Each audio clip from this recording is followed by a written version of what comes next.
Don't you notice how I get quiet when there's no one else around? Me and you and awkward silence. Don't you dare look at me that way. I don't need reminders of how you don't feel the same. Tungkol sa inyong kanta mo, The first verse captures my experience of unrequited love, emphasized by the repetition of don't, rhetorical questioning, and the way the words are arranged to reflect my hesitation and longing. When I sing, I get quiet when there's no one else around. I ask a rhetorical question that deepens my introspection, highlighting the contrast between my inner turmoil and the outside world. The line, me and you and awkward silence, isolates each element, both visually and sonically, making this disconnect between me and the person I have feelings for more pronounced.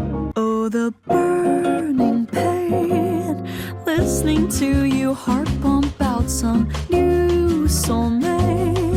She's so perfect, blah, blah, blah. Oh, how I wish you'll wake up one day. Run to me, confess your love, at least just let me to me. I start with O, a sigh-like repetition that pulls the listener into my emotions. The burning pain exaggerates my hurt using hyperbole and tactile imagery, making it feel physical. Listening to you harp on about some new soulmate conveys my frustration. Harp on mimics an annoying sound, while soulmate highlights my painful position. She's so perfect, blah blah blah, uses assonance and onomatopoeia, emphasizing how exhausting it is to hear about her. Then, oh how I wish you'll wake up one day, brings a shift back to longing. The repetition of oh makes it feel like a wistful sigh. The final lines, run to me, confess your love, at least just let me say, uses rhyme, reinforcing my endless yearning. Even if he never loves me back, I just want to speak my truth. The verse moves from deep pain to frustration to fragile hope, only to crash into unspoken love. That when I talk to you, oh Cupid walks right through and shoots a arrow through my heart.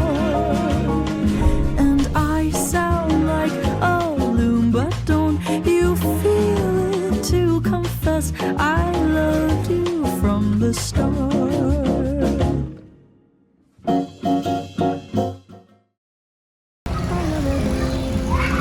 what's this part about? I used hyperbole to show how overwhelming my love is. Cupid's arrow makes my feelings seem sudden, and the repeated "and" mirrors my growing emotion. And I sound like a loon, but don't you feel it too? Employs a simile where I compare myself to a foolish loon and a rhetorical question that reveals my need for mutual feelings. Finally, confess I love you from the start. Uses confess to highlight that my long-held feelings are finally coming to light. What's a girl to do? Lying on my bed, staring into the blue. Unrequited, terrifying love is driving me a bit insane.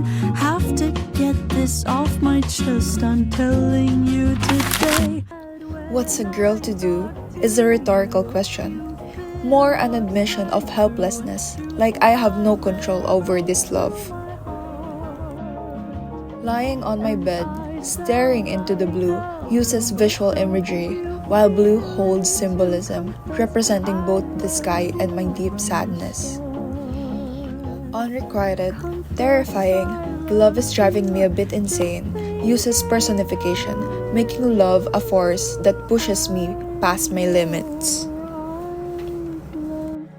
Have to get this off my chest, I'm telling you today, is a hyperbole that emphasizes urgency as these feelings are too overwhelming to keep inside. Confess I loved you, just thinking of you, I know I loved you from the start. In these lines, repetition emphasizes that this isn't a passing emotion.